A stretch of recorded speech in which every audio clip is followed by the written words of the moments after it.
ئیمڕۆ پێشوازیمان کرد لە دەرچووی یەکەم و دووەم و سێمی زانکۆکان و گوێمان لێ ڕاگرتن کەوا چەند داواکاریەکیان هەبوو. داواکاریەکانیان ئەوە بوو کەوا دەرچووی 2015-16 و 17 دا بمەزرێنرێن و پێشتریش ئاماژەیان بۆی کرد کە بڕیاریان بۆ درابوو.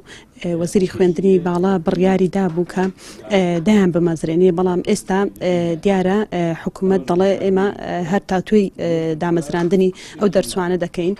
ئێمە گوێمان لێ ڕاگرتن داوایەکان داوای حەقە، داوایەکی ڕەوای خۆیانە، چونکە ئەوان نزیکەی خەریکە دەبێتە 3 ساڵ 2015-16 چاوەڕێ دەکەن.